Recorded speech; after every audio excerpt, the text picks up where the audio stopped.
Welcome to the Wits Crits podcast, episode 2 with a real Druid. Hey, buddy. Welcome. Hello. Salutations. So, if anybody doesn't know, I am going to start doing a series where I interview actual classes that are in D&D that are real people, and you're my first guest. And you know what? I'll let you introduce yourself and what you do, and we'll go from there. Sure. So I was raised into a very conservative Christian household up until about 2003, where I was kind of falling away from the faith a bit due to different reasons. And since it's Pride Month, it's because, I'd come out of the closet. And the behavior that was directed towards me because of that made me fall away from that faith. Mm-hmm. And I had this mentor that, she was kind of like a spiritual advisor for a little bit. She was also someone that worked in a model agency. Like, she did photography and stuff over here. But she was like, well, have you looked into Druidry? It's like, no, not really. I've had an interest in like the occult and paganism and whatnot since time immemorial. But I had not really looked into what a Druid was. So I started my, doing my research, and I kind of took it off from there. And from 2003 onward, I trained in Druidry, which, mind you, we can go into more of the semantics and stuff as we go. But that's essentially where I started, and I've been doing it ever since. Nice. And just to put in perspective, we've known each other for a little bit now. I found you on TikTok Live, and I've been dropping in on your channel 4 times a week, probably, at least, maybe more. And I found it absolutely fascinating because I've never really been into paganism, but I found out, and it was my own ignorance. I had, just like most people, you have assumptions of what pagan and paganism is, and then you find out, or at least I found out, that it is very individual, and that's what really appealed to me at first. Not that I'm pagan or anything, but I am learning about it more so just my own background, where I come from. But I really enjoyed how individualized it was, and how everybody can kind of fall into their own kind of beliefs and who or what deity that they're working in or with. I should say. So I was just letting people know, if they watch this, that we've met before and we know each other, and it has been an absolute pleasure with you and the people I've met through there. You guys are so inviting. It's been really nice, and just we talk about a lot on the live. It's very open. Yeah. But and I appreciate you being there. Like, seeing you there is always a joy. So thank you, buddy. I really appreciate that. You've started to become a good friend already with it. And but just when the conversations do come up, you guys don't seem so matter of fact about answering what questions come up, because sometimes the questions that I have just might seem really simple to you, and I don't know what's an easy or a difficult question, where it's out on the spectrum, and you guys are always just so awesome to kind of answer those. And then I got the idea to do this kind of series of podcasts through you guys. So thank you for that. Yeah. So I guess the question is, if you started 2003, were you already in or out of high school by then? Or yes, I graduated from high school in 2001. Okay, so shortly after high school, and you're finding yourself just like a lot of other people. Did you have a hard time I had a hard time in high school, right? Of course. I was an outcast. I went to 3 different high schools. I moved around a lot, and new kid thing. So I was always a floater friend. So, and then I got picked on and bullied, but that's because you're a nerd. Same. And respect to all the nerds that stuck it out to what nerddom is now and it being cool. So yes, right, you got to give props to the OGs, and I feel like I was one of them. I remember, like, anime was not a thing, and I was so all about anime, and nobody, even when you go to the stores, it was such a small section. Yeah. But and now you go to the mall and there's like an entire anime store or something. There's several now. I think at our Triangle Town Center Mall, there's I think there's three anime stores. One of them's like a comic book mix, but then there are 2 like definitive anime stores, and it's weird that it's like one of the most popular things now. But goes to show we were right.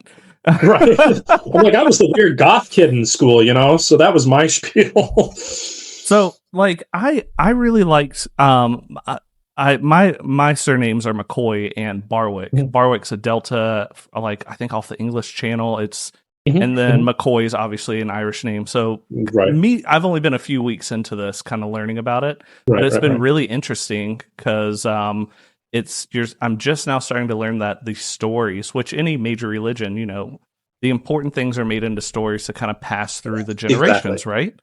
And so learning about that, you're learning about some of the history. Is there anything that you found out? Because I think you're Irish descent and Irish and Scottish. When you were originally getting into this, what was there any one thing that really stuck out there? Like, oh wow, that's really cool. Like, I'm going to dive deeper into this. I think, I wouldn't say there was anything in particular no, there was, but it didn't have anything to do necessarily with my own heritage. It was, so the funny story was essentially, the catalyst that essentially caused this, the descent into paganism, if you will, even though technically I had an interest in it since I was like little. But essentially the catalyst that caused it was, ironically enough, back when I lived in Vegas for a year, I was about 7 or 8 years old, and there was a new casino that had been built, which was the Excalibur. Okay. And going there as a little kid, and seeing all the knights and castles and stuff like that was one of the kickoffs that essentially got me starting to look more into, at first, obviously, medieval folklore and mythology in regards to Arthurian legends and so forth and so on. But as you delve into the English folklore and the medieval folklore, it goes back further, because the Celtic folklore is where the original, legends came from, like the Mabinogian being a very integral one. It's like one of the very first that actually started talking about the Arthurian mythology. But that essentially was one of the things that kind of helped ease me into that Celtic, the Celtic lore and mythology and legends. But of course, also learning that you have, family ties to those places too. Obviously, you're going to look into it more and feel that pull. That there's a specific word for it, and it starts with a D. It's an Irish word, and I cannot for the life of me at this present time remember it. I know that the Welsh version is like Hiraeth, Hiraeth. Okay. TH. But basically, it's like a pull to a place you've never been before. And that's kind of how I've always felt Ireland. I've been to Scotland and I've been to England. I haven't been to Wales. That's another one on my bucket list. But actually getting to go over there and see a lot of these places that have ties with these different mythologies and legends and stuff, it's really, really cool to be like, oh yeah, I've been there. I've been to Stonehenge. I've been to the Clavacairns. I've been to Glastonbury, where the bones of Arthur was supposedly found back in the late 12th century, or all these different places. It makes it much more. There's definitely more of a connection when you can actually see these things face to face. Now, with you, that's kind of how you got inspired through becoming a druid. And here's a good question. This one I thought of literally on the way over here. For druids, is there like a spectrum of understanding or being a druid? So would there be like levels to druid? Just kind of pull it back to D&D. So like an arch druid versus like an apprentice druid. And I don't know if you want to elaborate on that more. So traditionally speaking, there are actually levels to druidry. You start out essentially as a bard.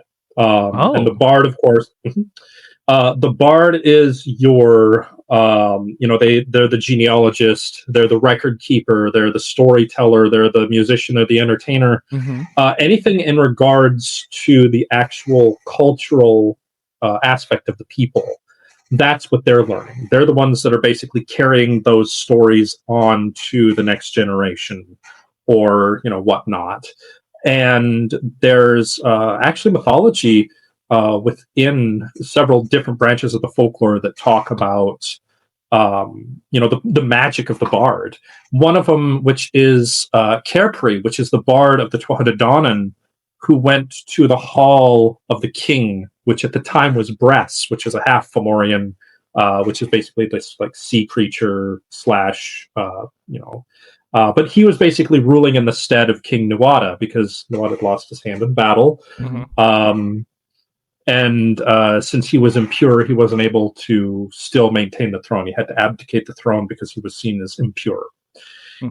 So Bress was like, "It's fine, I'll take over," and I will. I'll treat the people fairly. I'll be a good king. Yada yada yada.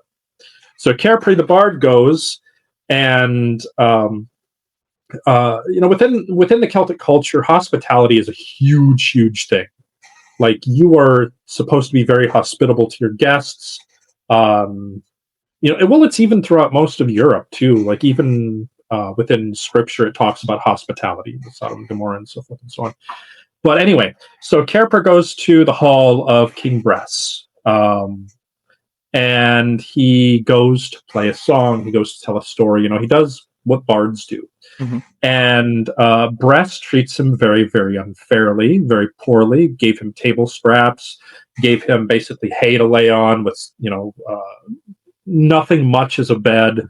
So Cairpri does a bardic spell called a lampoon, in which he permanently disfigures Bress, makes him break out in boils because he disrespected the status of a bard. Because bards and upwards were untouchable. Like, they were basically like the top of the top. They were the most respected members of society. The bards up to the druids, archdruids, and stuff and so on. But yeah, so you have the bard, which is the record keeper, and the storyteller, and the songster, and so forth and so on. And then you have the ovate. Ovate, which is also called within the Irish tradition Filith, something along those lines. And they start leaning more into like your rituals, they're the ones that would lead the religious celebrations, or they would be the ones that would preside over the sacrifices, or they're the ones who would do most of your magic work and physician work. Basically what you would probably consider a druid within the fantasy sense was closer to the ovate.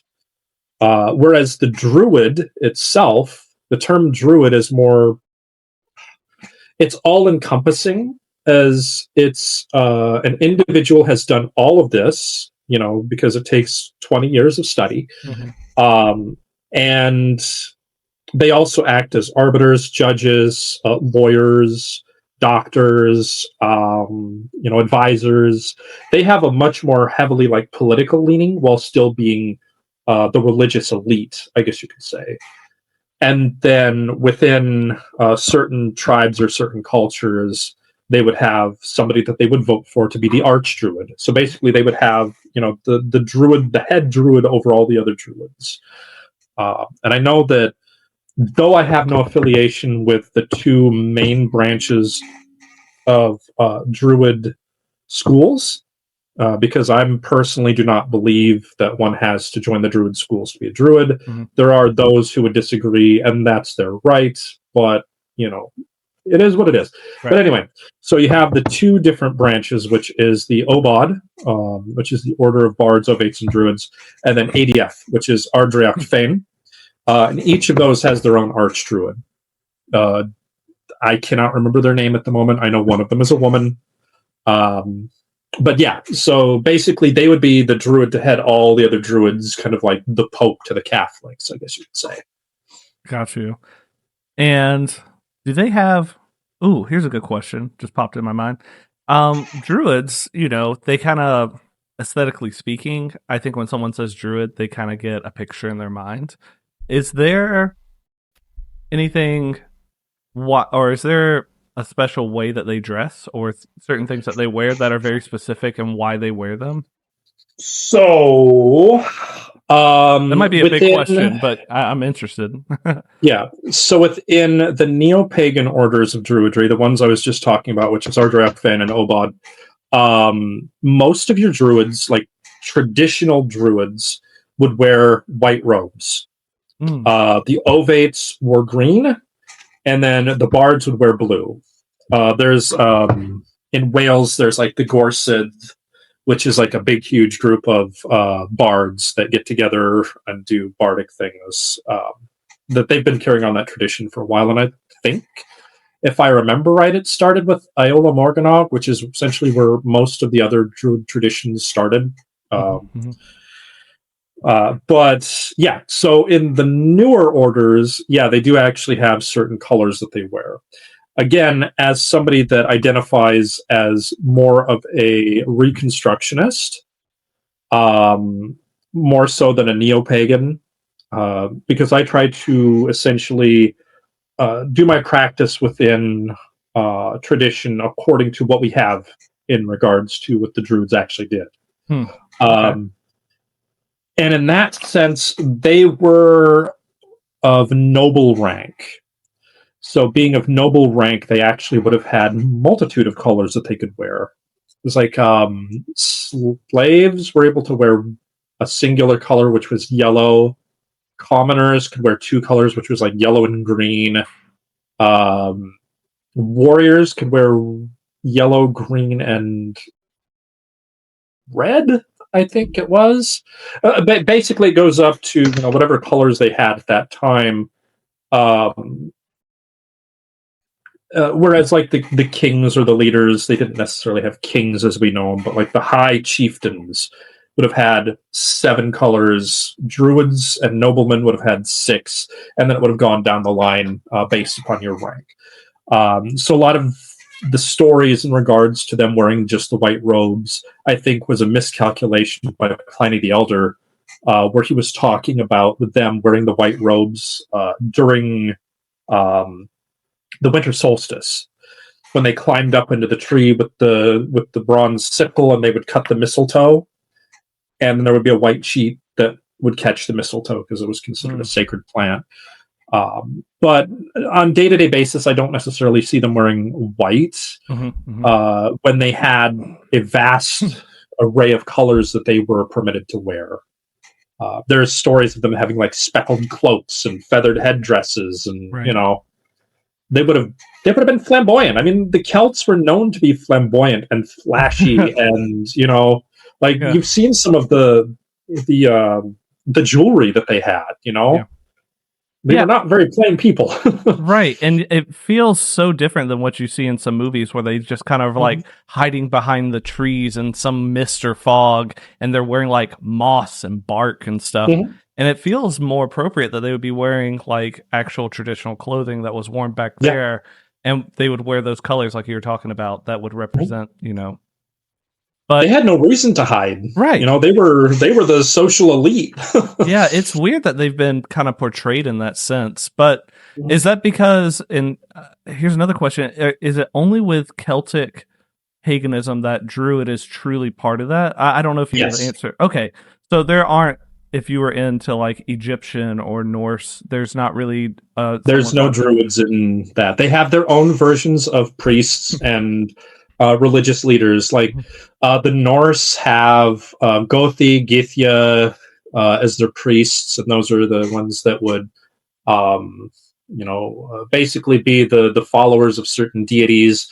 And then the magic would have been performed by satyr and vulva practitioners, which were usually women. Okay. But they didn't have any druids. Druids is, that is a strictly Celtic practice. Got you.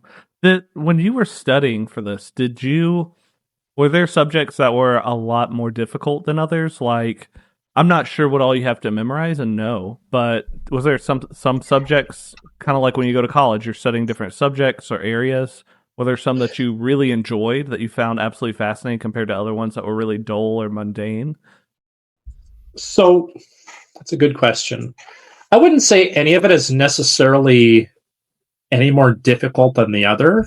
The downside that I have being ADHD is, though I have a lot of this stuff memorized from many, many, years of studying it stuff, I still forget shit, So that's why, I go back to my books and everything, is because, you get all this stuff in your head, and eventually stuff starts to just leak out. You have to go back and refresh your memory. Right. Yep.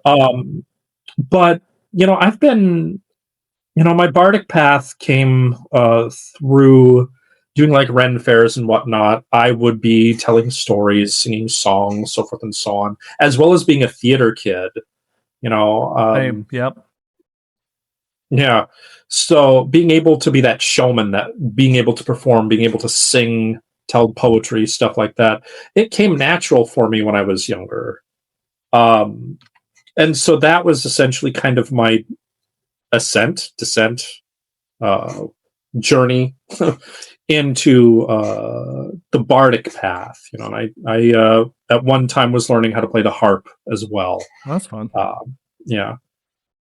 So a multitude of different things basically that led up to that. Yeah, I never knew. I think we had talked briefly, just kind of getting into what we're going to do with the podcast, and you had mentioned Bard as being a Druid. I didn't know it was so early stage either. I brain dumped that. Sorry, but I had no idea there was with becoming a Druid, there's so much music, I guess, involved into it. So. I guess so, and maybe if I'm piecing it together right or wrong, just let me know. So it's probably a really great way to remember the legends and lore is that you preach them out, you perform them in a way, and then because one of the best ways to learn anything is through song. I mean, exactly. I remember lyrics way more than I remember a lot of other things that are in entertainment. So that would make sense. It's just weird to think because, eventually I want to have a bard on here, but I feel like it's just fun that there's that crossover right there, So if someone asks you, I need, if from what you're saying, druids were there to kind of help people, how would a druid actually go about in the modern day? How would they go about really helping people, or what problems do you get problems brought to you in a certain way that I don't know if cleansing is the right word, or yet again I'm very ignorant but extremely curious, you're fine. And so I would love to learn what kind of issues or problems get brought to a druid in modern day. I suppose in a sense it would be kind of the same as a witch. People would obviously come to us for things like blessings or protection or healing or whatnot. Modern day druids, obviously, we're not, going day to day wearing our long robes or anything like that, but you can find us doing things like humanitarian work, healthcare field, botany, working with plants. I mean, whatever it is that, we feel that pull towards that, that spirituality. You're going to find druids in that particular field. In my case, of course, healthcare, because I see myself, the two things that I find fascinating, because also it's a very umbrella term. Have druids that do things like, they were the cupbearers, for example. And they would be the ones that administer libations as well as hallucinogenics to people for spiritual journeys and whatnot. Yes. You had the ones that were the lawgivers called the Brahmins. You had the physicians called the leeches. So there was basically they had schools that they would go to. Once you hit the level of druid, you go to these schools and you would learn these different you'd learn like specific subjects. Dare I say subclasses? Subclasses. There you go. All right, that's what's up. So, yep. If depending on the subclass that you choose, so do you become more of a? Are there certain druid terms that go with? You said I know it's a leech. Leech. I wanted to say lich. I'm like that's not right. A leech. Yeah. Okay. So that's more of like a physician style druid. That's more of a physician. Yeah.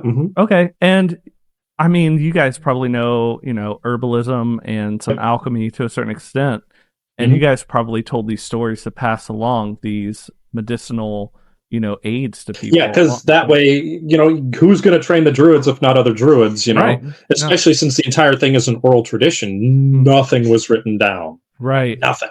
That's awesome. Yeah. Because the language I've been kind of tiddling around with, Ogham, right? That's kind of a hard language compared. I mean, at least coming from just a guy that's I know kitchen Spanish because I'm a cook, and and here's the thing about that too. Something to think about. First of all, Ogham was probably introduced into Celtic culture roughly about the 6th century AD. But you're learning it with an English brain, like an English mindset. Mm-hmm. Imagine having to learn it while speaking Old Gaelic. Oh man, no. It's already weird to write, instead of horizontal, vertical, and not even top to bottom. It's bottom to top, just like a tree. Yeah. It's not only backwards; it's inverted too. So but it's really fun. I'm actually enjoying just kind of learning about that and just kind of connecting my lineacy to Ireland. Right. Do you find that?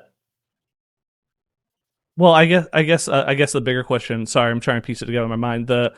Is for Druidry, and you said Celtic. Where I know that's mostly, and then just say the Isles, right? The British Isles, the UK area. Does it ever expand past that? We kind of talked about this once briefly, but like, how far does Celtic and Druidry kind of expand outward past that in normal expansion is per se? So Celtic, again, is a very broad term. Right. It, at one time in history, encompassed pretty much all of Europe. You have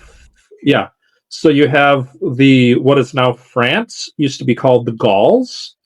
And that's where you get figures like Cernunnos from. Cernunnos, the horned one, is not an Irish god. He's from Gaul. You also have the Iberians, which is modern day Spain and Portugal, around that area. You had like the Hallstatt culture and the Latin culture up in like the Bavarian area, Germanic area, if you will. And they think that much of what we know about the ancient Celts, where they originated from, was actually around the Black Sea. Long time, thousands of years ago. That didn't even cross my mind that would be a thing. So so wait, just so I'm piecing it together right, where did it start? It started around the Black Sea then, It started around the Black Sea, and then it migrated to mainland Europe, and then up to the British Isles. So how did it become so popular and so ingrained into like Ireland then, and Irish lore? How did that happen? People migrated to Ireland and brought their culture with them. Okay. Well, yeah. Okay. Yeah. Easy. I love a good easy answer. It's just, I was just thinking like, man, that is so wild, because you would think like it would have started in Ireland, but man, I can't wait. Huh. So who do you like to, I've heard you say it before, but for anybody watching or listening, who are you working with right now, or or maybe who you've worked with before? Have you transferred to working with other deities, or how do you go about your practice and your worship really? So, the four that I worship, or the four that I work with, whatever you want to call it, people are kind of picky about the way that you use wording with that, whether it's worship or working with. But regardless, the primary one that I follow is the Morrigan. And the Morrigan, which is the triple aspect goddess, above Nemain and Macha, she is a goddess over war, fate, death, prophecy, protection, sovereignty. Multifaceted, but she's definitely more or less kind of like on the darker side of the spectrum. But she's my primary one that I work with. The other three, of course, that I follow is Danu. And Danu is essentially the Irish equivalent to like Gaia within the Greek. Yep. Okay. She's seen as basically nature itself. She is the creatrix. She of the flowing waters. She's Mother Earth. She's the Great Mother. She's the one who the Tohodadonan were born from. I work with Bridget. Bridget is probably one of the more popular goddesses as well, so much so that the Catholics turned her into a saint. And she is a goddess of the fire forge, poetry, healing, wells. She's one of those kind of like she's one that you can go to for pretty much anything. She's like an all-encompassing, if you will. And then the final one, which is the more obscure one that I follow, is Dissect. And Dissect is the physician or the druid of the Tohodadonan. Okay. He was like he wasn't mentioned very much within the different folklores, but the role that he had was it was pretty integral. He was the one who, after the Battle of Moitura, when Nuada lost his arm against the champion Sreng, which was the Firbolg, it was Dissect that fashioned him one out of solid silver, giving him the moniker Argatlam, which means Nuada of the Silver Arm. Later on, after a while, it was Dissect's son Miach who retrieved Nuada's arm from the battlefield and was able to basically attach it back to his body again and make it whole. And Dissect was so jealous of his own son because his healing abilities were stronger and greater than his, but he ended up killing him. Oh, okay. Yeah. And his daughter, Ermid, which is the goddess of basically like herbs and flowers and whatnot, she's the goddess of healing herbs. She wept at the grave of her brother, and from her tears grew flowers and herbs of all sorts that within the where they grew is basically what would heal him, basically resurrect Miach back to life. So she carefully, picked all these herbs and arranged them as to where they grew so that she could resurrect her brother. And Dissect took the blanket that she had put them on and basically scattered the herbs to the four winds. Okay. Yeah. So before I open up my player's handbook and start asking you some of the D&D questions, I want to know, do you see anything in, maybe it's not as noticeable to others, but do you see anything that relates or pulls back to Druid and Celtic beliefs in just pop culture, or just any advertisement or any kind of movies or TV things? Or just like, hey, that's from mine. That was definitely inspired by what I believe in. Like, do you see anything that kind of pushes itself? There's a few. Yeah, like what? Something maybe more shocking or less known. But yeah, Hellboy, Golden Army. Yeah. Okay. Yeah. I love that movie. Great movie. I love the makeup in it, and I love the actual practical effects in that movie. It's great. Mm-hmm. I'm so sorry, but yeah. Yeah. So with that one, they did take some creative license, but they used names, very famous names within Celtic folklore for the characters, such as Nuada and Balor. Balor being the king of the elves that Nuada, took out. Mm-hmm. And their Nuada was Nuada Silverlance rather than Nuada of the Silver Arm. So obviously small little detail, right? But that's cool. Oh, well, that's fun. Yeah. I really haven't noticed any kind of Druid things, but I'm so nose deep into playing Dungeons and Dragons all the time, so that's mostly what I know. Mm-hmm. Druid stuff. Now, how about like any kind of like creatures, beasts, dragons, fairies? Now, does that come from more Celtic? I know with like dragons, that's something that's kind of been talked about all over the world through multiple that's a worldwide thing. And we have our own, but it's still a phenomenon to this day. Mm-hmm. It's really fun to think about. But is there something that's like a creature or some kind of being that is in pop culture? Maybe that's fairies. Fairies are directly tied. I figured, but leprechauns. That's right. So St. Patrick's Day, there's definitely banshees. Yeah, In fact, I bet there's plenty. I mean, not we can open it up to paganism, but more to your side of things. Are there things in more bigger holidays? Like I know like Christmas and Easter definitely have some more pagan things, but are those more Celtic related or are those more pulling from smaller different parts of other So, paganism things? Easter and Christmas have their origins with Germanic folklore. Okay. I would say that the one holiday that is strictly predominantly, it's not even purely, but it's very predominantly Celtic, is Halloween. Ooh, okay. That makes sense. It was. Mm-hmm. It came from the ancient festival of Samhain, which was our new year, and it was said that on that day, the veil between worlds, between the world of the living and the world of the dead, were the thinnest, and that was why the spirits are able to cross over and visit with their loved ones. It still has there's influence of festivals like Lemuria.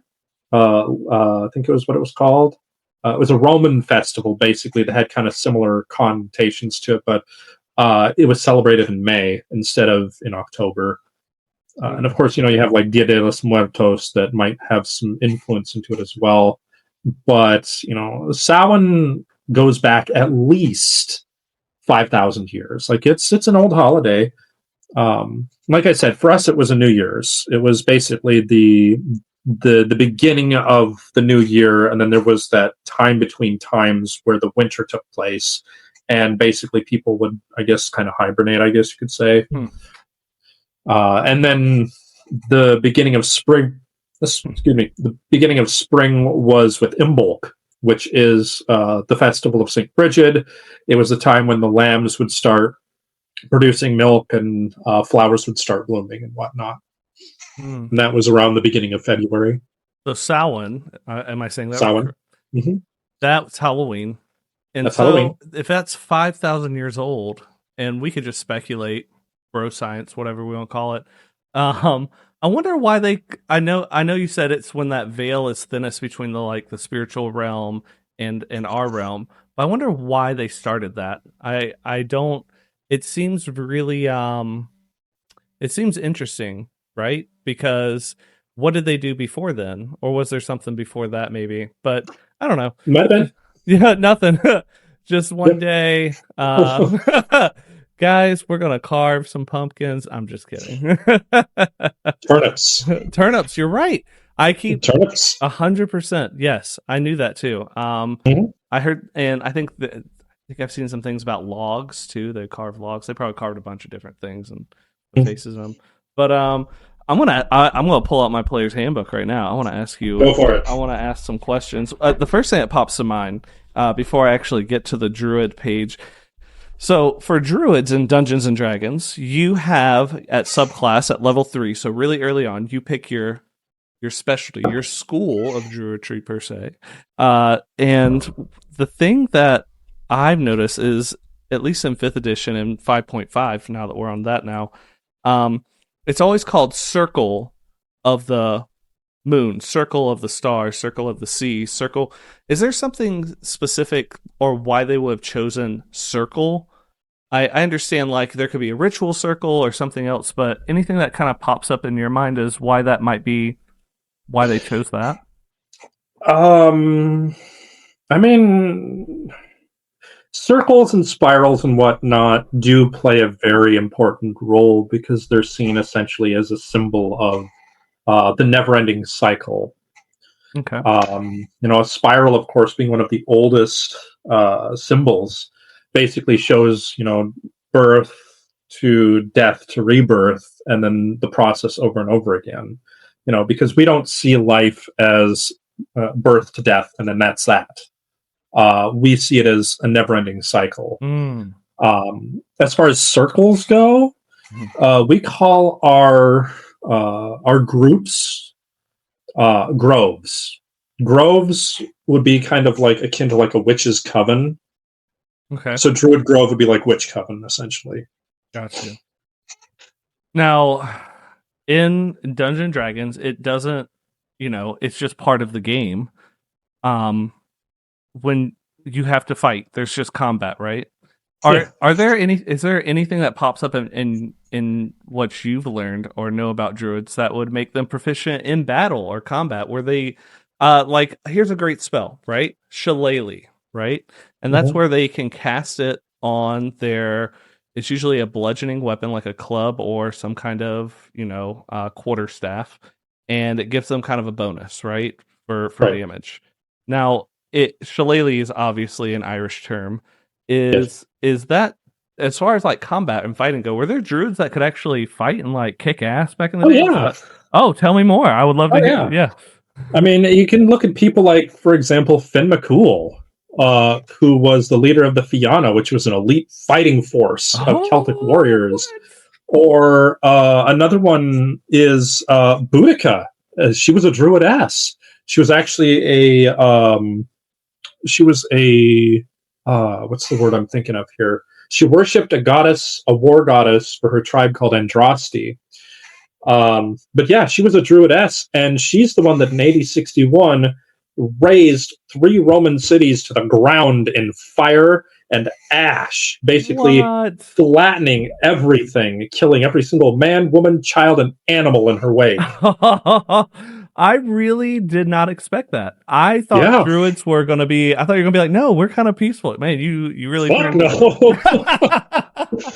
Hey, that just goes to show. But no, that's really cool. Like, is there, do druids today practice any kind of combat?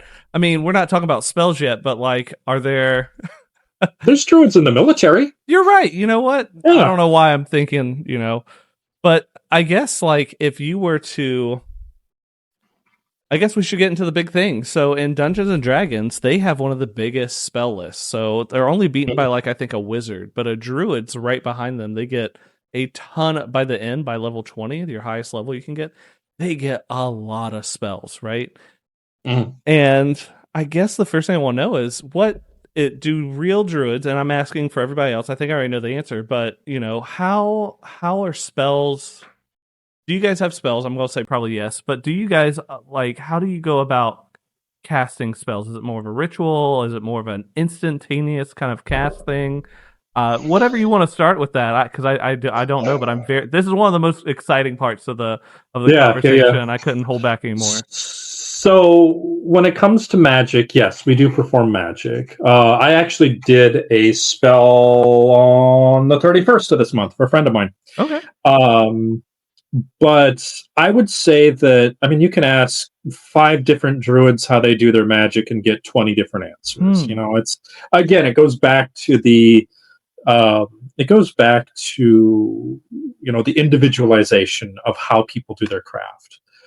For me, it tends to be a little bit more long and drawn out because I'm putting forth that energy and that effort into, the focal, whatever it is that I'm trying to do. Mm-hmm. Do we need things like wands and staves and, all that stuff? No.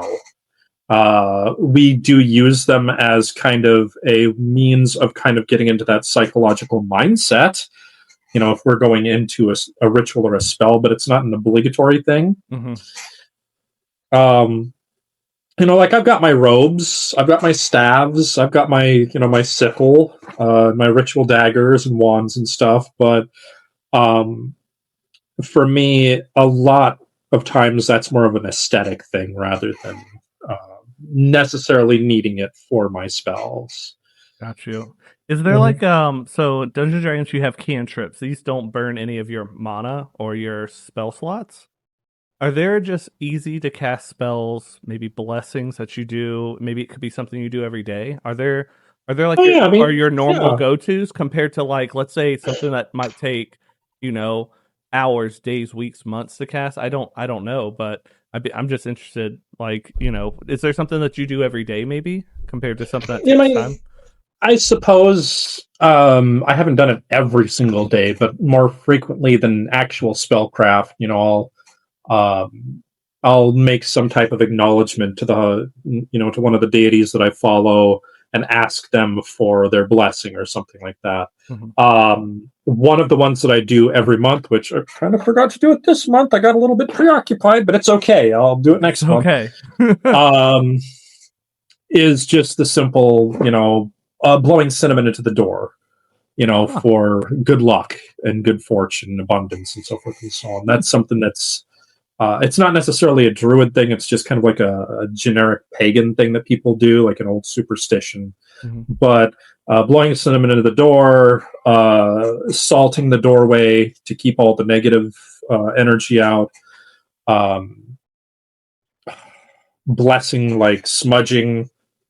Use that term kind of lightly because I know a lot of people have certain issues with the term smudging, especially if they're talking about sage.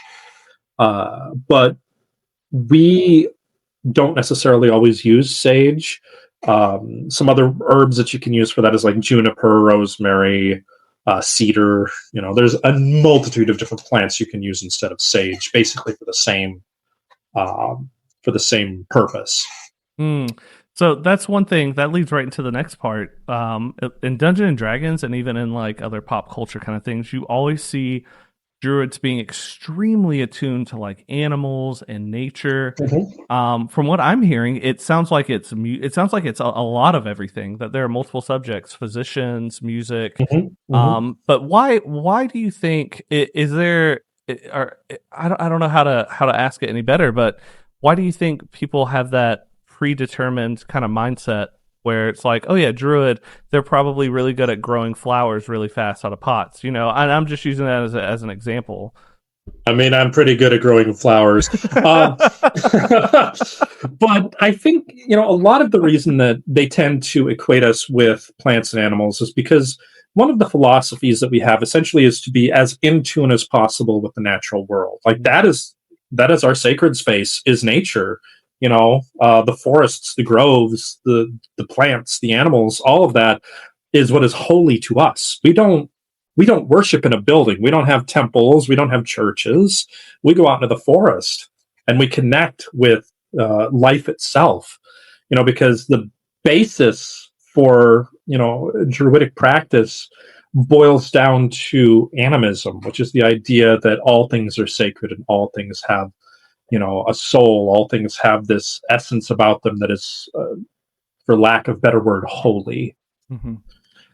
So one of the things that druids get to do in Dungeons and Dragons is called wild shape. Everybody gets to be able to turn into other animals, and kind of leading into what you just talked about. Is that something common, or I know we're just kind of talking about more nature and maybe it was more plant related, but if looking at from like the animal side of things, mm-hmm. do you think that part of animals, either their spirits or beings, kind of help you, or do you work with some different types of animals in that sense?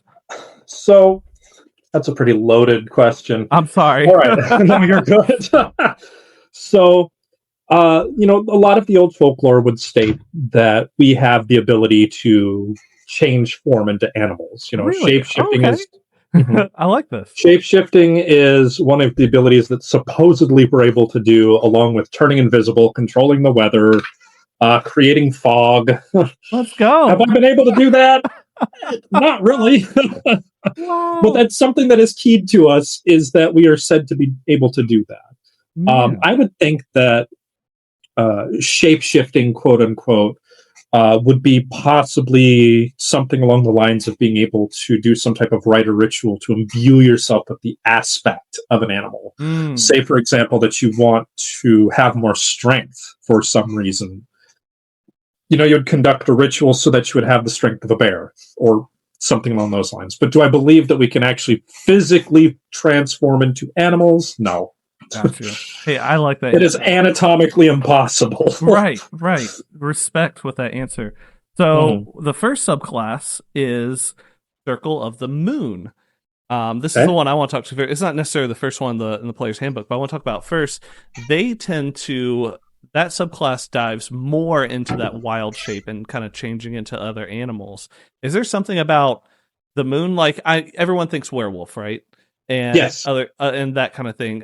In druidic practice, is there something with the moon specifically, or phases of the moon, that go into either your rituals, spells, worshiping who you're working with, or even that, gaining that kind of more strength or endowment from those animal spirits, or however you want to say it. So our calendar was basically measured by the moon. There are certain deities that have ties with the moon, such as Rhiannon, Arianrod. As far as lunar ties, I mean, yeah, there are certain animals that are more nocturnal that might be considered sacred and maybe looked upon in a certain way because of that, such as like owls, for example, which I believe, if I remember right, owls have ties to the Kaliach, which is the Hag of Winter. She's basically the one that brings the winter to.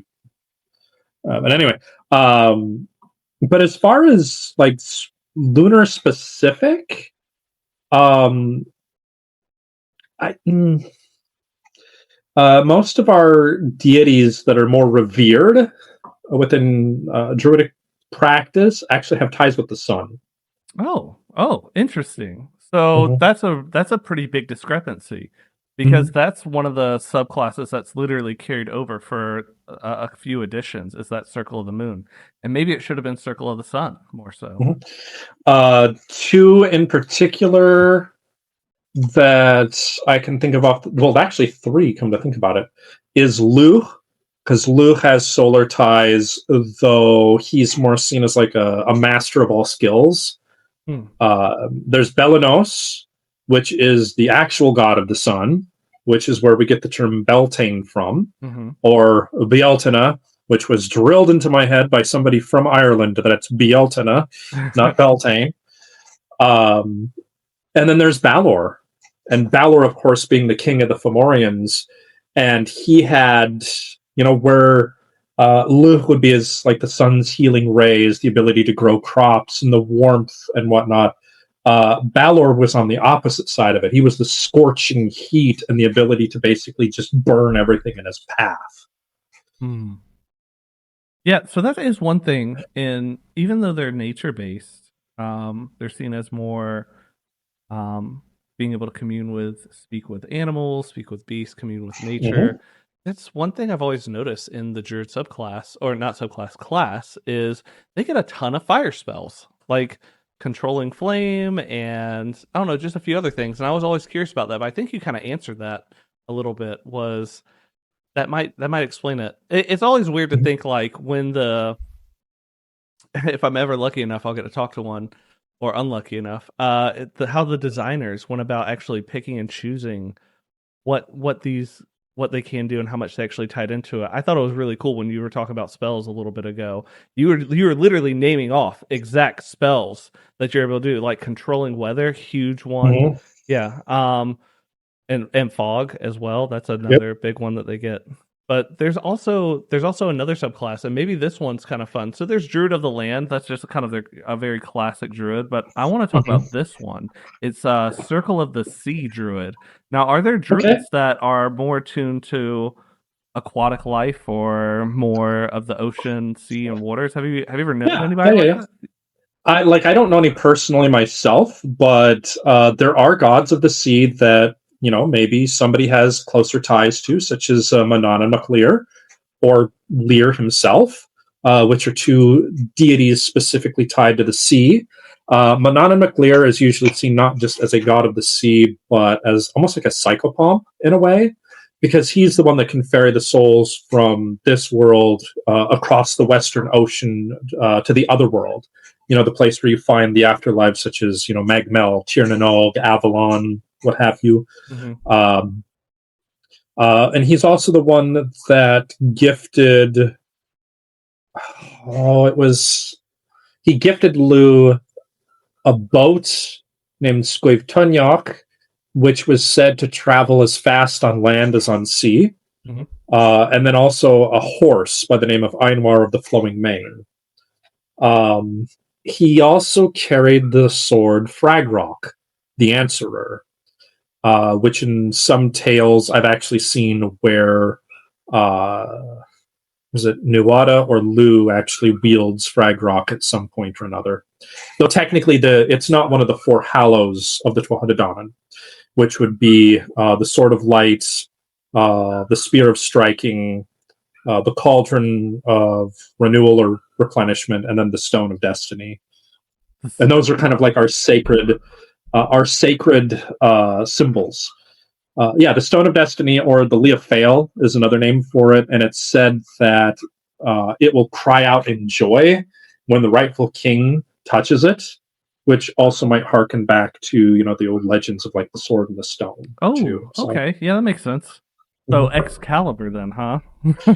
Excalibur was not the sword and the stone. Okay, well, tell me more, because I always thought that was a thing. So, what is that about then? Excalibur, there was a sword that was unnamed that was placed in the stone by Merlin. Usually either seen as like Uther's sword, or basically a sword that was meant essentially for king making. And sometimes I've seen where it's called Clarent. Sometimes I've seen it called Sequence. It just depends on who's writing the story. Mm-hmm. But Excalibur was given to Arthur by the Lady of the Lake after the sword from the stone had been shattered during combat. Okay. In the most popular version of the story. Man, Disney really screwed me up on that one. I'm pretty sure that in the cartoon they didn't actually name the sword. Oh, really? Okay. Yeah, I don't think they did. Why is that such a... It's a pop culture, like, for some reason it became very pop culture throughout, recent years, where they would basically say that Excalibur was the sword in the stone. And it's just something that's been ingrained in people's heads because they conflated the two swords and kind of mashed them together into one. But it has ancient ties to a Welsh sword called Caladvolk, which means hard cutter. And then that one has ties that go back to Irish with Caladbolg, which was the sword of Fergus MacRoy, and was said that when he drew it, he could slice off the top of mountains. Ooh, okay. Yeah. Super powerful. So, I guess a really fun thing to kind of talk about is, we kind of twiddled around with it a little bit, but if you and other druids get together, that is called a grove, correct? Correct. Now, how often do you guys, or do you get together with other druids, like once or twice a year? Is that kind of a normal thing, or is it?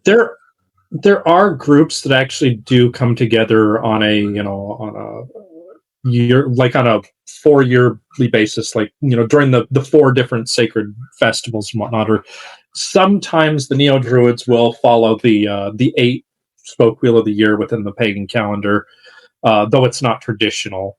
Mm-hmm. It's very seldom that I've been in groves with other druids. I'm usually a very solitary practitioner, but I have stepped out of my my shell a little bit. Like during Beltane, I actually did do a ritual in a local park with a fire and all of the woo, the woo, the woo woo, yeah. Woo. Yeah. So, well, how about this? How do druids treat like human spirits in afterlife? How does that go? How is that a part of the practice? So we believe in something called transmigration of the soul, which essentially means that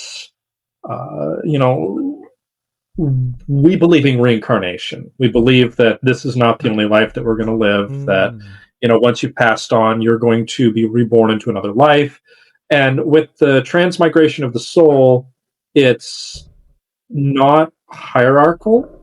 Like in Hinduism, for example, your next life is based upon the karma of this life, for example. Whereas with us, you could be a multimillionaire in this life and get reincarnated as an insect. There's no set. It's never fair. It's never fair. Yeah. Well, it might be fair. You never know. Yeah. Who knows? Yeah. But yeah, do you think that, from what I've kind of told you, do you think Dungeons and Dragons has done the druid right or wrong, or is it you're kind of neutral on it? Hasn't had any kind of offensive connotation? I wouldn't say it has any offensive connotation. I think that the only issue that I have with the D&D version of the Druid is that's the only thing people know when they hear the word Druid is either like D&D or Warcraft or something like that. They don't, in their mindset, we're fantasy characters. We don't actually exist, and it's kind of disappointing in that sense, because I think if people actually were to step into who we are and what we practice and whatnot, I think it could benefit the world and society as a whole, because again, we're people that are very much into like conservation or looking towards the environment. We're the first ones that are basically going to warn you about global warming. Well, I mean, the witches might too, but you know what I mean. No, I get what you're saying. Yeah. Every druid's an environmentalist. Yeah. Deep down. And that makes sense. Do you ever see that? And like, is that part of a thing? Is like there's environmental movement sometimes where druids are kind of the center? Oh. There are, I mean, I wouldn't necessarily say here in the United States, just because, I mean, this is a predominantly most of the people here are of some type of Christian origin. Right. Though paganism has been something that has been on the rise since like the 90s, you're going to find a lot more of like conservation of either natural sites or historical sites or something like that over in the UK. There's a much bigger percentage of people in the UK that practice Druidry because that's where it came from, and that's where the revival basically started. So you'll see them, during the solstices, they do their celebrations around Stonehenge, for example, which, I mean, technically Stonehenge was not built by the Druids, but it's fine. It's fine. It's fine. It's okay. Oh, man. So what if you were going to invite somebody into, I guess, the being a druid? Let's say I'm a level 1, right? And I'm a level 1 druid, and at level 1 I would get it's called Druidic, and basically it's a secret language of druids. That's what it starts you out of. And then you also get Primal Order, which you pick more so, are you a warden, which you kind of get more proficiencies with weapons and combat. And then you pick more of a magician, which gives you a little bit more of a buff to spells per se. But the Druidic one, where you kind of learn your own language, I know we talked about Ogham, but is there kind of a different starting place than what they have here? I know we talked about Bard earlier too, but what does that look like kind of starting out and kind of getting into actually, maybe not so much the beginning where you're a Bard, but going just maybe past Bard and really getting into like your specialty of Druid? Is there something, you do you understand kind of where I'm going with?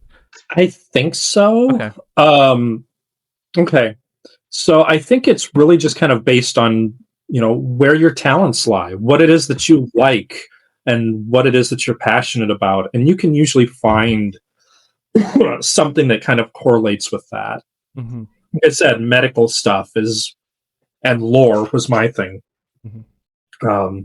Or some people prefer to do like spirit journeys and magic and stuff like that. Or some people would be the entertainer, so they would do that. Or some people would want to look into the laws and, the rules and regulations and whatnot. I mean, modern day judges technically could be druids for all we know too. Oh, yeah, that's true. Because law, like you said earlier.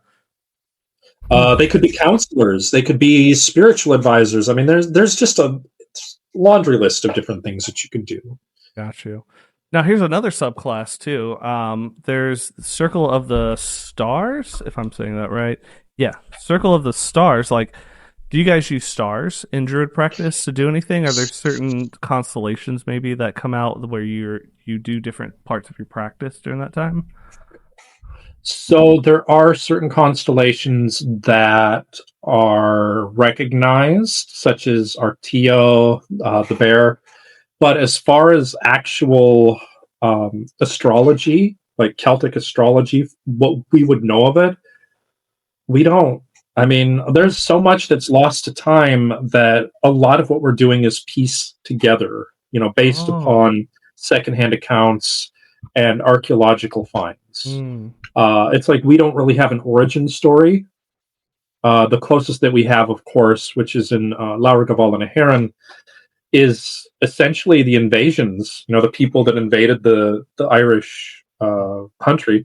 Yep. And there were like 6 different invasions. Right. And that starts out with the granddaughter of Noah.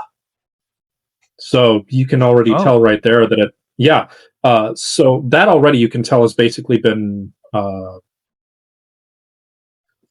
bastardized by the Christians. They took something that, the different stories and tales and whatnot that may have actually been spoken of in the early Middle Ages and basically Christianized them to make it okay to write about them. Mm-hmm. So now it's this convoluted, like, part Bible, part pagan story. Right. Then we have to kind of pick out all of the actual pagan aspects of it, which kind of makes it a little bit difficult. Which I'm only thinking about this now, but it kind of makes sense if paganism was more of the go-to belief or religion at the time, and people start kind of congregating or switching over to the more Abraham-based, the Christian-based religions. There's gonna be that mix there, anyways. But yeah, to take one part of a different religion and to just claim it as your own, But I mean, I don't know any more modern day religions are like, we talk about this, but really it came from this religion. They want to claim it for themselves. So yeah, right. I mean, what are you gonna do? But you said, you're kind of piecing things together from. Has there been any recent finds lately, or do you know, or maybe there's parts missing that you're like, I wish they would find or kind of dive more into. I wish I knew about.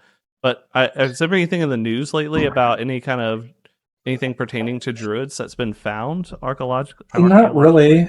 No? I mean, it's almost like it's not really that focused on. Mm-hmm. They're like, yeah. I've seen the closest thing that I can see that would be along those lines is them, basically doing research and archaeology on Stonehenge. Mm-hmm. Because people tend to correlate Stonehenge with druids because apparently that's what they believe. There's a mythology that Merlin was the one that built Stonehenge, even. But as far as the actual druids themselves, I mean, there's not. We only have so much to work with right now. I mean, and who knows? Maybe within the future we're going to find more out. Mm-hmm. But you're talking about a culture that was almost wiped out by the Romans, right? And then after they survived that, they were almost wiped out by the Christians. Yeah. I keep thinking of like the Clive Owen King Arthur movie, and Merlin in that. Very Celtic looking, and they made sure to kind of portray that. They still made him look like a wild man, kind of out of the woods, which, to our points earlier... I mean, that's what he was, yeah. Oh, okay. I don't actually know too much about Merlin, other than I've seen him in different kind of aspects. I've seen him in, like, the tall blue hat.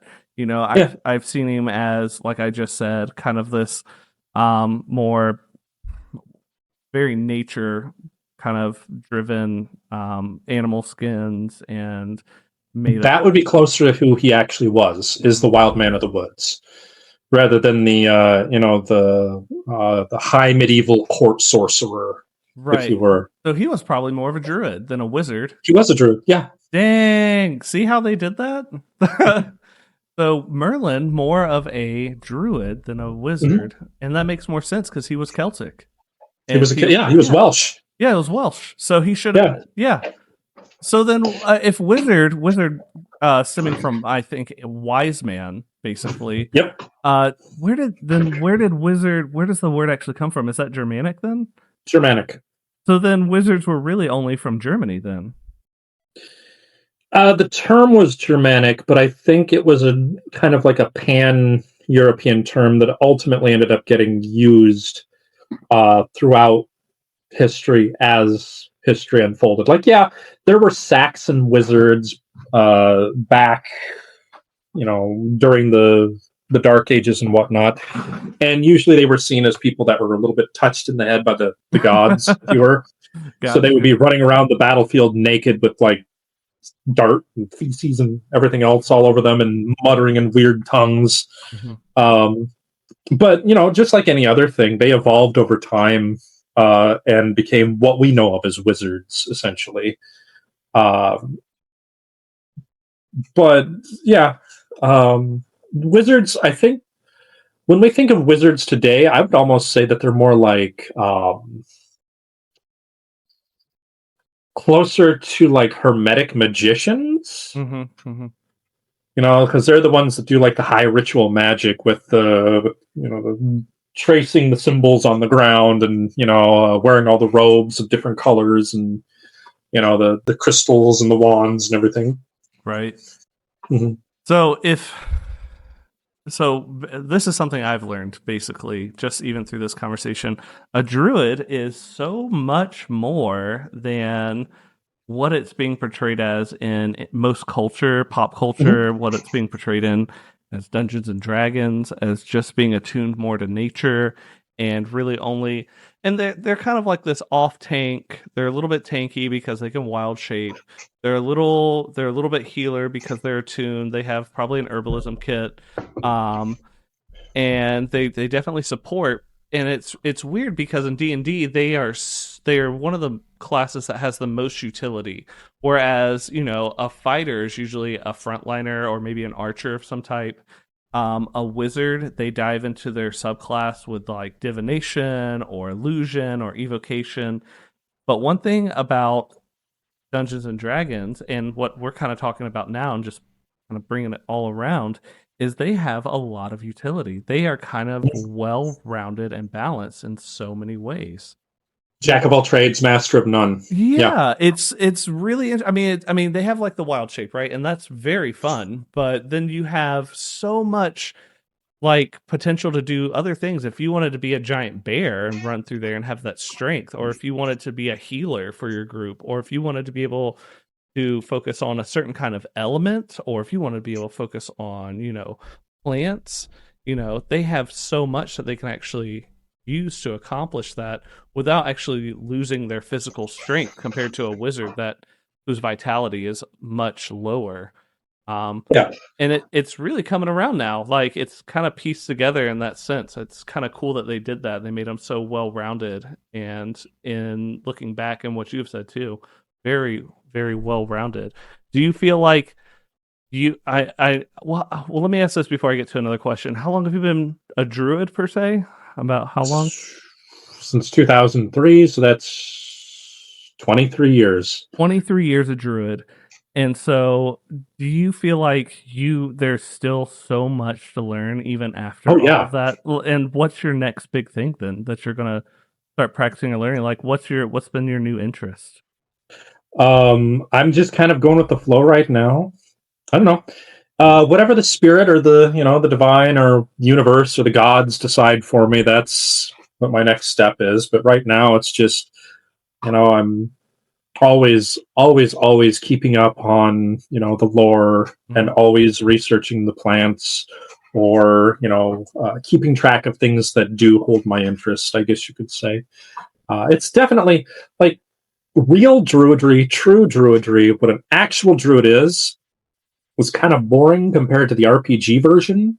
Right. But at the same time, it's also very fulfilling, because it does kind of give you a much more introspective understanding of not just the natural world, but also your own strengths and weaknesses, because you do have to kind of figure out things as you go along. Got you.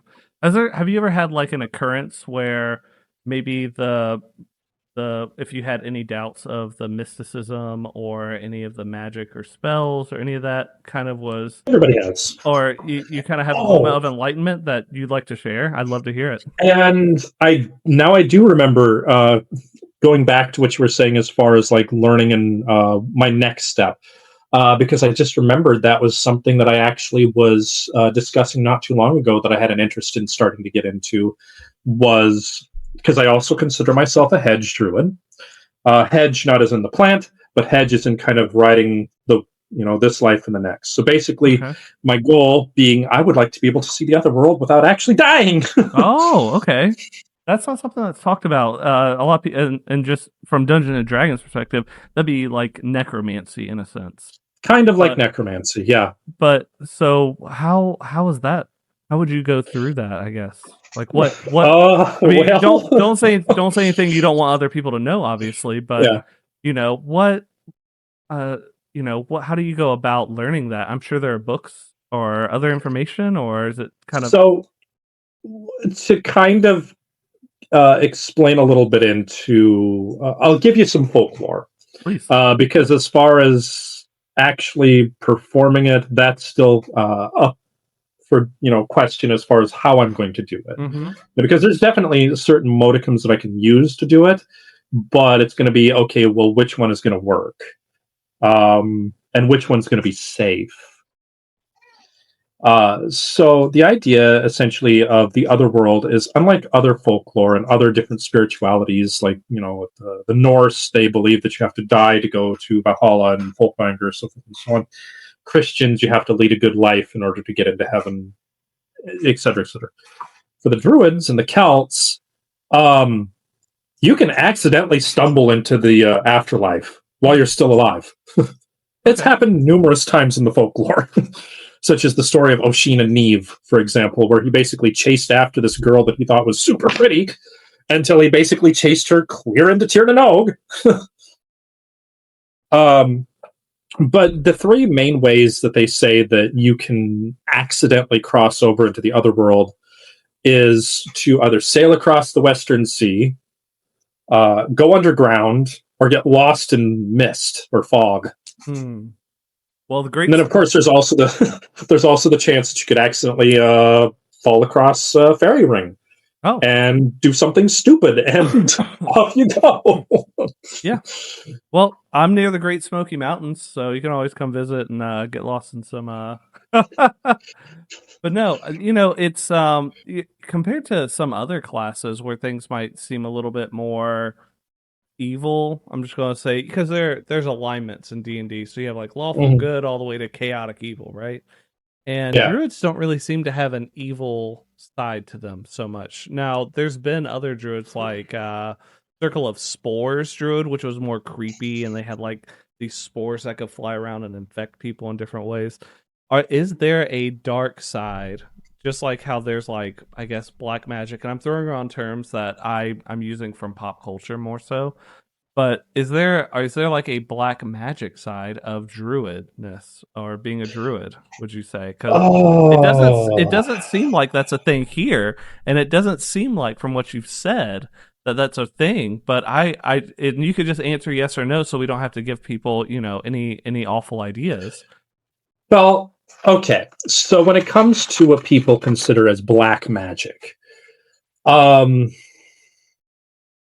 some of the stuff that I have done would be considered baneful or black magic. Oh my. To some. Okay.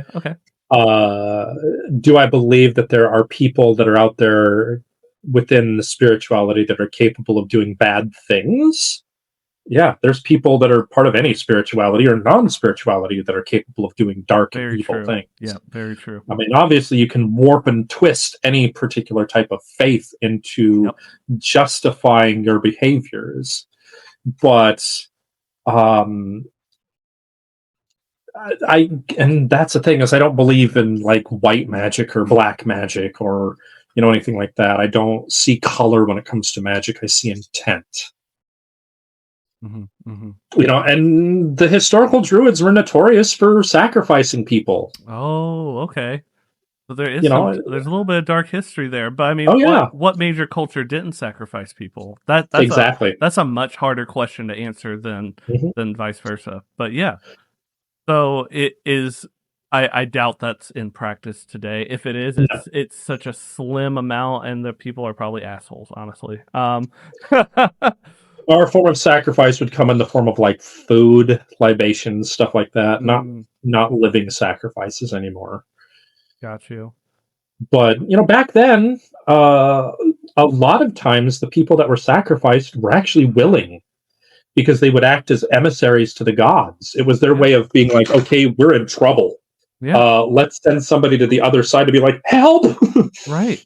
That was such a common thing too back in like the ancient world. I mean, you could take the Aztecs, for example. They would, especially if there's an eclipse, they wouldn't stop until all the stairs on the pyramid were covered all the way to the ground until the eclipse came up.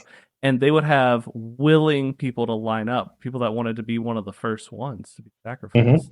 And they would do it in a horrific way. It wouldn't be quick either. Yeah, the obsidian knife, pull out the heart. Oh my goodness. Chop off the head and toss it in the thing. It's weird that like things like that carried through different cultures that were so separated by thousands of years and thousands of miles.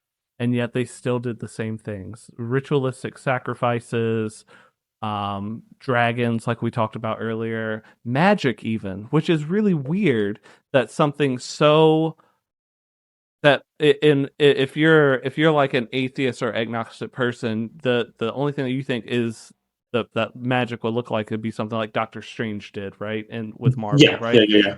But it's more, from what I've kind of learned very recently, it's more of like a discipline, a focus, a mindset, a mindfulness, which I can respect that. And it's just weird to think that, you know, magic has gone cross-cultural when there were huge gaps. And so I was just wondering, I know we took it back to the Black Sea.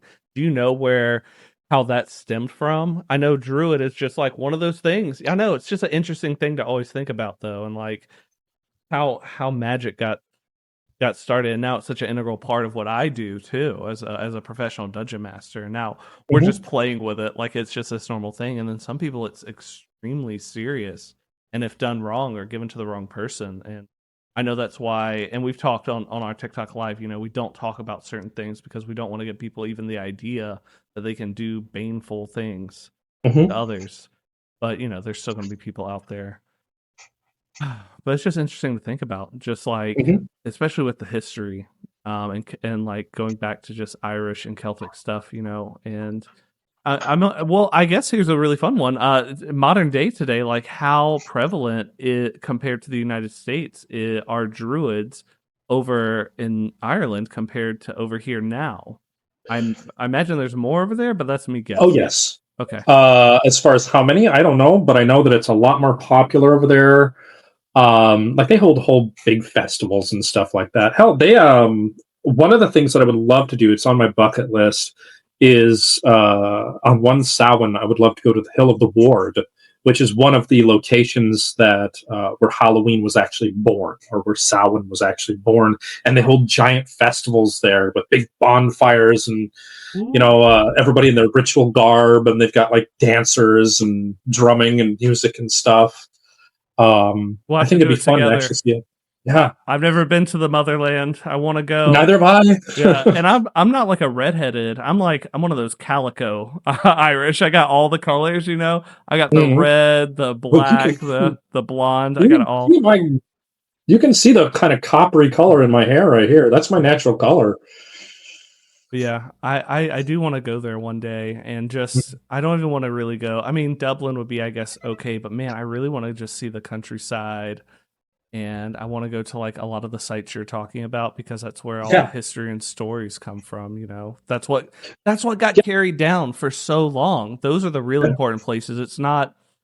And I'm not saying anything bad, you know. If you're a local in Dublin, you somehow stumble upon this, I'm not shitting on, you know, going out at night and going to your pub. I definitely used to love to drink. I don't anymore, but you know, I want to see the history behind it all, and you know, get in touch with it more. Yeah, like I mean, pub culture is great and all, and they have phenomenal food, but I'm not a big drinker. Like. You know, obviously, you've seen that I tend to partake of the green of the earth rather than, you know, the libations. Yeah, and would you live West Coast? I'm East Coast, so we're 3 hours apart. And the West Coast is really lenient on that. East Coast, we got gray areas, and where I'm at, I'm in North Carolina, and it's a gray area. For the record, it is legal here. Yeah, for anybody that's listening, it is legal here. Yeah, it's fine. And, you know, I think Druids back in the day would have supported it. They would have, yeah. I mean, they obviously would have done it. Even that plant alone is almost as old as human civilization, and has been used since people were in caves. Obviously in different ways. They didn't, back then, but they would have used textiles and also medicine within Ayurvedic practice. So what was used, do you think, back then? I think of I think it was called I think the Greeks used what was called soma back in the day, yeah. And that was a very high, very hallucinogenic, and I think it had a scary. I can't remember the mushroom. You're talking about for the actual spirit journey? Yeah. Amanita muscaria. Yes, and so they would make that, and then there's the story of them taking that, going deep into the tunnels, the labyrinths, and that's where they would see the minotaurs through their spiritual journeys. Yeah, Celts, that's what the Druids probably would have used as well for their spiritual journeys, as Amanita muscaria. I know that the Vikings used it, and that's where the berserkers would have gotten their fury from, is some type of ritual where they would have used that plant. But yeah, I mean, obviously they would have used some type of psychotropic for their spirit journeys that they would have done. And that's probably the most common one that would have been used in ancient times. So and we'll get into it now, druids and plants and druids. I mean, you just can't help thinking about those two things together. So what are the big plants that are in practice for you that are, I know you burning sage is probably a cleansing, is what I'm guessing, but is there a certain kind of plant or groups or other plants that are usually used in your work? So the most sacred one, which is mistletoe. It was seen. Yeah, that's where the whole mistletoe thing came from. One of the ways, mistletoe. The whole thing about hanging the mistletoe and kissing it comes from Germanic or Scandinavian folklore. Okay, but it was also seen as a sacred plant to the Druids because the white berries were seen as the seed of the gods, and it was usually found in the boughs of an oak tree. Which oak, of course, being the most sacred plant, the most sacred tree within Druid practice, because Druid itself comes from an ancient Celtic word meaning knower of the oak.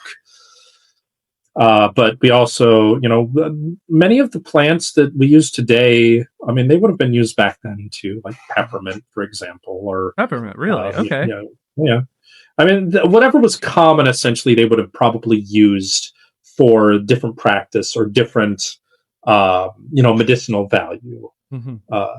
But again, there's only so much knowledge that we have in regards to their medicinal practices. Right.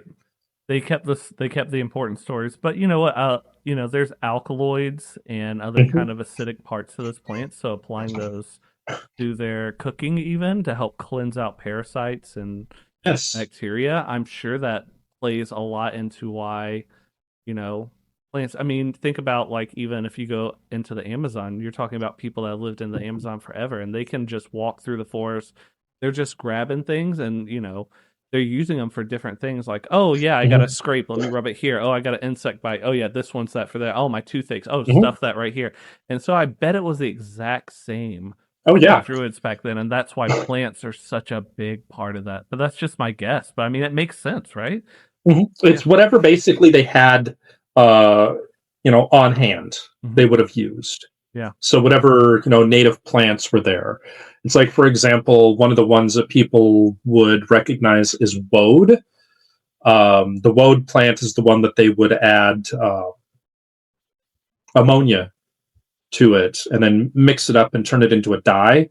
And the Celts would paint themselves blue with that blue dye. Yeah, I wonder how they got that ammonia. I think you know. I do know. They peeped on it. Yeah. Hey. As a matter of fact, when they had the dye vats in Elizabethan England, I guess Elizabeth had a dyeing factory or something so close to the palace that she complained about the smell because of the ammonia from. Wow. Yeah. That's crazy. Could you imagine just It took everybody's complaining about it, but it took the fucking queen to be like, maybe let's. I'm tired of the smell of piss in the air. We should probably stop that, Oh, that's great. Oh my goodness. Well, buddy, it has been a great time talking to you. We flew by in almost an hour and a half, and damn, I'll probably talk to you tonight on live, honestly. Oh yeah, more than likely. I want to talk more about how great this was, and I really appreciate you coming through. And yeah, of course. If you're ever on the East Coast, man, and you're ever in North Carolina, hit me up for sure. Sure. Love you, buddy, and thank you. We'll do this again. Thank you, Druid. Absolutely. If you need any questions or anything like that answered, you know where to find me. Yeah, I do. Anything you want to plug or say, or how to find you or anything? My TikTok, if people are interested, is Druid Nightshade. That's Druid_Nightshade. I mean, I don't really have a lot of like content on there, but I do go live on a regular nightly basis. If you have any questions, or if you're interested in anything that I've talked about, by all means, stop on by, drop in, check it out. I have no problem answering any questions to the best of my abilities. And we just have fun, and we just do, whatever. Really, it's about whatever. Yeah. It's great, though. But yeah. Yeah. All right, buddy. Well, I'm going to stop the recording now. You have a good one. Thank you so much. You too. Bye-bye. Yeah, no problem. Take care.